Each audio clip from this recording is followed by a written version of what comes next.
നമസ്കാരം. മലയാളി വാർത്തയിലേക്ക് സ്വാഗതം. ഇടതുകോട്ട എന്ന വിശേഷണമുണ്ടായിരുന്ന ലോക്സഭാ മണ്ഡലമായിരുന്നു ആലത്തൂർ. എന്നാൽ കഴിഞ്ഞ ലോക്സഭാ തെരഞ്ഞെടുപ്പിൽ രമ്യ ഹരിദാസിലൂടെ മണ്ഡലം കോൺഗ്രസ് അംഗം പിടിച്ചെടുത്തു.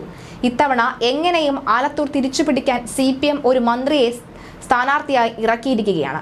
പ്രതീകാത്മക കുഴിമാടം ഒരുക്കിയ പ്രശ്നത്തിൽ SFIയുമായി ഏറ്റുമുട്ടിയ വിക്ടോറിയ കോളേജ് മുൻ പ്രിൻസിപ്പലിനെ സ്ഥാനാർത്ഥിയാക്കിയാണ് BJP ആലത്തൂരിലെ സർപ്രൈസ് പൊട്ടിച്ചിരിക്കുന്നത്. 2009 20,960 വോട്ടിനും 2014 37,312 വോട്ടുകൾക്കും CPMലെ PK ബിജു വിജയിച്ച ലോക്സഭാ മണ്ഡലമാണ് ആലത്തൂർ. എന്നാൽ വിവാദങ്ങൾ നിറഞ്ഞ 2019 തെരഞ്ഞെടുപ്പിൽ PK ബിജുവിനെ ആലത്തൂർ കൈയൊഴിഞ്ഞു.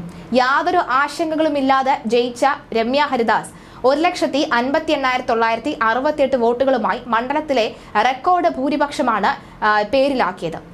10,19,376 സമ്മതിദായകർ വോട്ട് ചെയ്ത തെരഞ്ഞെടുപ്പിൽ രമ്യ ഹരിദാസ് 5,33,815 വോട്ടുകൾ നേടിയപ്പോൾ സിറ്റിംഗ് MP ആയ PK ബിജു 3,74,847 വോട്ടുകളാണ് ഒതുങ്ങിയത്. NDAയ്ക്കായി മത്സരിച്ച BDJSന്റെ TV ബാബു 89,837 വോട്ട് നേടി. BSPക്ക് പുറമെ 2 സ്വതന്ത്രരും മണ്ഡലങ്ങളിൽ മത്സരിക്കാൻ ഉണ്ടായിരുന്നു. തെരഞ്ഞെടുപ്പ് പ്രചാരണത്തിനിടെ CPM നേതാവും ഇടതുമുന്നണി കൺവീനറുമായ A വിജയരാഘവൻ രമ്യ ഹരിദാസിനെ കുറിച്ച് നടത്തിയ വിവാദ പ്രസ്താവനയ്ക്കെതിരായ വിധിയെഴുത്ത് കൂടിയായി 2019 ആലത്തൂർ ഫലം. 2014 43.34% വോട്ട് ഷെയർ നേരിടുന്ന PK ബിജു കഴിഞ്ഞ തവണ 38.8 ചുരുങ്ങിയത് ഇക്കാര്യം അടിവരയിടുകയാണ്. സ്ഥാനാർത്ഥിത്വം ഉറപ്പിച്ചതോടെ രമ്യ ആദ്യം ഓടിയെത്തിയത് പാണക്കാട്ടേക്കാണ്. പാണക്കാട് തങ്ങളെ കണ്ട് പിന്നെ ഓടിയത് PK കുഞ്ഞാലിക്കുട്ടിയെ കാണാൻ. ആ കുട്ടിയുടെ കാര്യം എന്താകുമെന്ന് പറയുന്നില്ല എന്നായിരുന്നു സ്ത്രീത്വത്തെ അപമാനിക്കുന്ന തരത്തിൽ A വിജയരാഘവന്റെ വാക്കുകൾ. അന്ന് ഈ പ്രസ്താവനയ്ക്കെതിരെ വലിയ പ്രതിഷേധം ഉയർന്നിരുന്നു.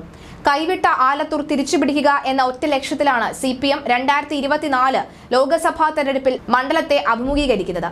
ഇതിനായി മന്ത്രിസഭയിലെ സൗമ്യ മുഖവും പാർട്ടി പ്രവർത്തകർക്കും അണികൾക്കുമിടയിൽ നിർണായക സ്വാധീനമുള്ള K രാധാകൃഷ്ണനാണ് കളത്തിൽ ഇറങ്ങുന്നത്. അതേസമയം കഴിഞ്ഞ തവണ വമ്പിച്ച ജയം ആവർത്തിക്കാനുള്ള ശ്രമങ്ങളിലാണ് UDF സ്ഥാനാർത്ഥി രമ്യ ഹരിദാസ്.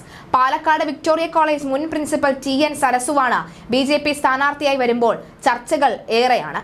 വിരമിച്ച വേളയിൽ സരസുവിനെതിരെ ക്യാമ്പസിൽ പ്രതീകാത്മകമായി കുഴിമാടമൊരുക്കിയത് വൻ വിവാദമായിരുന്നു. അന്ന് SFIക്ക് എതിരെയായിരുന്നു ഇതിൽ ആരോപണങ്ങൾ എല്ലാം.